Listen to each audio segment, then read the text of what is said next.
வாழ்க்கை ஆரம்பிக்கக்கூடிய கட்டம். நபி அவங்க குத்துபா ஓதுறாங்க. அந்த குத்துபால நபி அவங்க இண்டிகேட் பண்றது என்ன? 2 பேருக்கு தக்குவா இருந்தாதான் 2 பேரோட வாழ்க்கையில சந்தோஷம். தக்குவா இல்லாத வாழ்க்கையில சந்தோஷம் இல்ல. நீங்க 1000 வருஷம் லவ் பண்ணிருந்தாலும் சரி. எனவே கண்ணியத்துக்குரிய தாய்மார்களே, சகோதரிகளே, உள்ளத்தில் இரக்கத்தை போடுறவன் அல்லாஹ். குர்ஆன்ல அல்லாஹ் சொல்றான், وَمِنْ آيَاتِهِ أَنْ خَلَقَ لَكُم مِنْ أَنفُسِكُمْ أَزْوَاجًا لِتَسْكُنُوا إِلَيْهَا وَجَعَلَ بَيْنَكُمْ مَوَدَّةً وَرَحْمَةً. உள்ளத்துல மவத்தா ரஹ்மாவை உண்டாக்குறவன் அல்லாஹ். எனவே அந்த அல்லாஹ் மவத்தா ரஹ்மாவை எப்ப உண்டாக்குவான்? 2 பேருக்கு தக்குவா இருந்தா.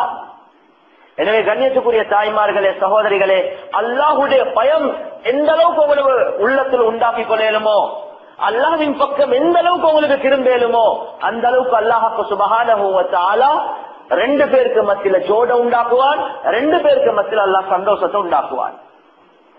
எனவே ஒரு பெண் முதலாவதாக பார்க்க வேண்டிய விஷயம்தான், நான் அல்லாஹுடைய பொருத்தத்தை பெற்றுக் கொள்ள வேண்டும். அதுக்காக வேண்டி அந்த பெண் தன்னுடைய தக்வாவை நாளுக்கு நாள் கூட்டிக் கொள்ள முயற்சி செய்யணும். நாளுக்கு நாள் அல்லாஹோட தொடர்பை கூட்ட அந்த பெண்ணுக்கு அல்லாஹ் சுப்ஹானஹு வ தஆலா எல்லாம் கஷ்டங்கள் இருந்து மஹரஜா அல்லாஹ் சுப்ஹானஹு வ தஆலா தக்வாதாரிகள் அல்லாஹ் வெளிக்கெடுப்பார். எனவே குடும்ப வாழ்க்கை சந்தோஷமா இருக்கிறதுக்கு முதலாவது கட்டி சாதகம் தான் கண்ணியத்துக்குரிய தாய்மார்களே, சகோதரிகளே, அல்லாஹ்வோட ஒரு லிங்க் கொண்டு உண்டாக்குறது, அல்லாஹ்வோட ஒரு தொடர்பு உண்டாக்கி அந்த அல்லாஹ்வுக்கு நெருக்கமான ஒரு அடியானாக மாறுறது, அல்லாஹ்வுடைய பொருத்தத்தை தேடுறது. 2வது விஷயம் கண்ணியத்துக்குரிய தாய்மார்களே, சகோதரிகளே, ஹதீஸ்ல தெளிவாக நபி ஸல்லல்லாஹு அலைஹி வஸல்லம் அவங்க விளங்கப்படுத்தினாங்க, அய்யும் இம்ரஅத்தின் غضبت زوجها فعليها لعنة الله. இந்த பெண்ணுடைய விஷயத்துல நபி ஸல்லல்லாஹு அலைஹி வஸல்லம் அவங்க சொன்னாங்களோ, அந்த பெண் தன்னுடைய கணவனை கோபப்படுத்துறார், அந்த பெண்ணுக்கு அல்லாஹ்வுடைய லஅனத் இருக்கிறதாக நபி ஸல்லல்லாஹு அலைஹி வஸல்லம் அவங்க தெளிவாக சொன்னாங்க. இன்னொரு ஹதீஸ் நபி அவங்க சொன்னாங்க, அய்யும் இம்ரஅத்துன் மாதத் زوجها عنها راضية دخل الجنة. இந்த பெண் மௌத்தாக கூடிய நேரத்துல அந்த பெண்ணுடைய கணவன் அந்த பெண்ணை பொருந்து கொண்ட நிலைமையில அந்த பெண் வஃபாத்தாகிறாங்களோ, அந்த பெண் தகலல் ஜன்னா சொர்க்கத்திற்கு நுழைஞ்சிடுவார்.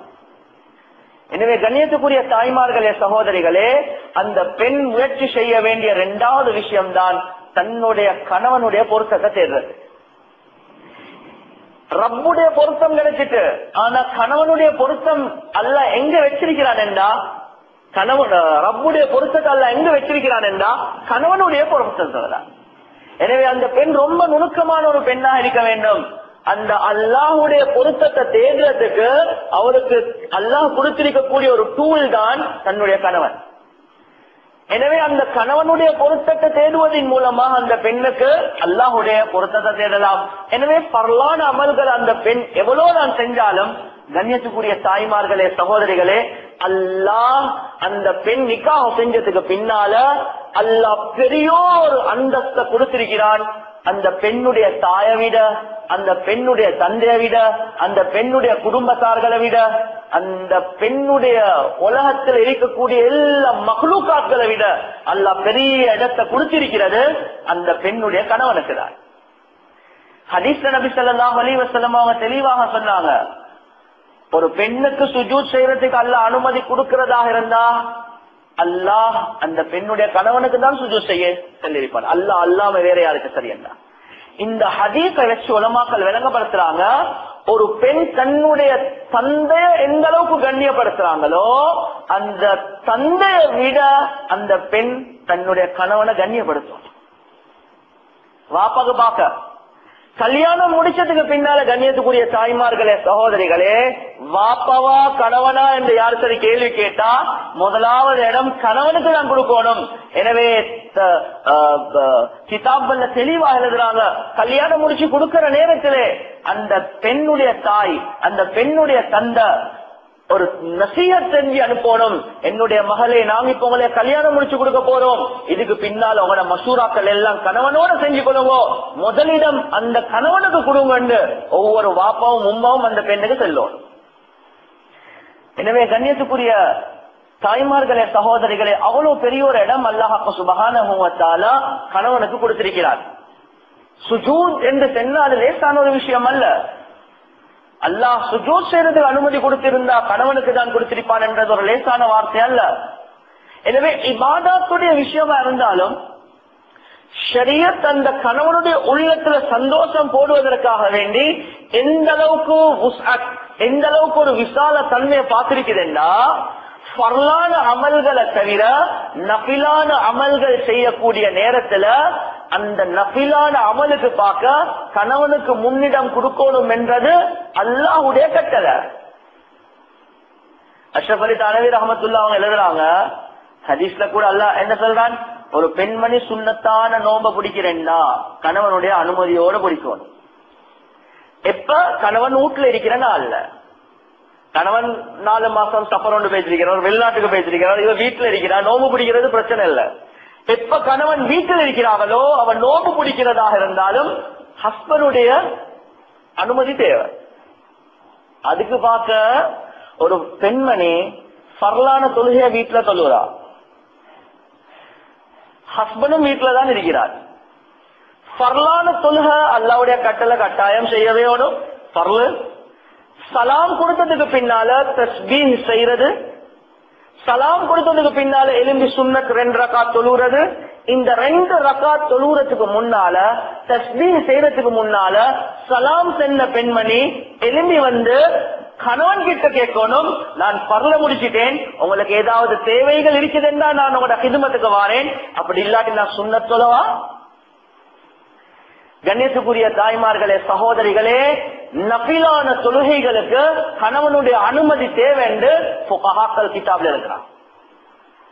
ஏற்கனவே கணவனுக்கு தெரியும், மாஷா அல்லாஹ் இவ சுன்னத்துல தொழுவா, எனக்கு எந்த தேவையும் இல்ல, அந்த நேரத்துல அவங்க சொல்லுறதுக்கு அனுமதி இருக்குது. ஆனா கணவன் ஏதாவது ஒரு தேவை உண்டாகும் என்ற ஒரு சந்தேகம் இருக்குதுன்றா அவ அனுமதி கேட்கலாம்.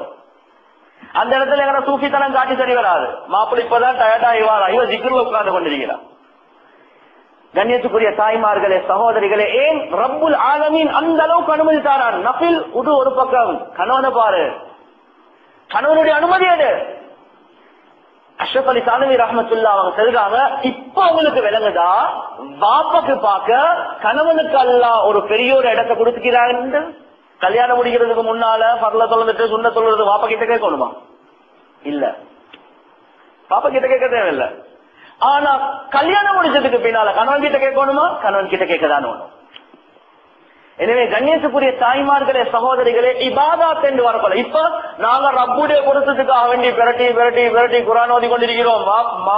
மாப்பிள்ள லீவ் நாள் வீட்டுல இருக்கிறார், அவ கொட்டா ஊட்டி கொண்டிருக்கிறார், இவ குர்ஆன் ஓதி கொண்டிருக்கிறார். இல்ல கண்ணியத்துக்குரிய தாய்மார்களே சகோதரிகளே, நீங்க மாப்பிள்ள கிட்ட கேளுங்க, நான் இப்ப இபாதத் செய்வா உங்களோட இருக்கவா? அந்த கணவனுக்காக வேண்டி தன்னை பியூட்டிஃபை பண்ணணும், அலங்கரிக்கணும், இதெல்லாம் ஷரியத் செல்லக்கூடிய சட்டம். அல்லாஹுடைய ஒரு நேசன், அதாவது ஒரு வலியுல்லாஹ் ஒரு பெண்மணி இருந்தால் அவ என்ன செய்வான்னா, இரவேல இஷா தொழுந்ததுக்கு பின்னால மாப்பிளைக்கு சாப்பாடு எல்லாம் வச்சதுக்கு போறோம், போயிட்டு அழகான முறையில வாஷ் எடுத்து அழகான ஆடைகள் எடுத்து ஜுவல்லரிஸ் எல்லாம் போட்டு ஐசர் எல்லாம் போட்டு அப்படியே கட்டில் கிட்ட வந்து கேட்பாங்களாம், உங்களுக்கு ஏதாவது தேவை இருக்குதுன்னா சொல்லுங்க. ஓ என்று சொன்னா அந்த இரவ அந்த கணவனோட எவ்வளவு நேரம் தேவையோ அவ்வளவு நேரம் கழிப்பா. இல்ல வானம் என்று சொன்னா போதும், மறுவ எழுப்பி பேசிடுவா, ட்ரெஸ்ஸ மாத்திடுவா, ஜுவல்லரஸ கழட்டிடுவா, வேறொரு ஆடை ஒன்று எடுத்துட்டு முசல்லா விரிச்சிடுவா.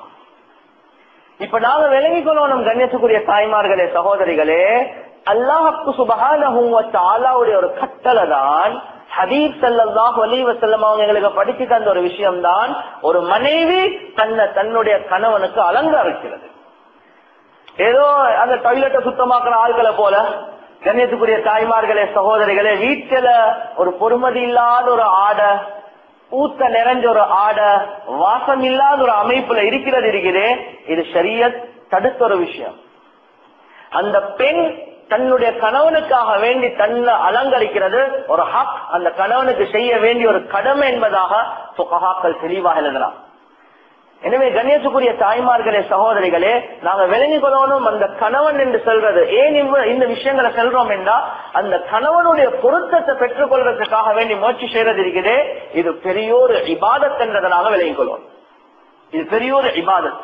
இதுக்கு அல்லாஹ் சுப்ஹானஹு வ தஆலா பெரியோர் அந்தஸ்த அல்லாஹ் ஷரியத்துல வச்சிருக்கிறார்.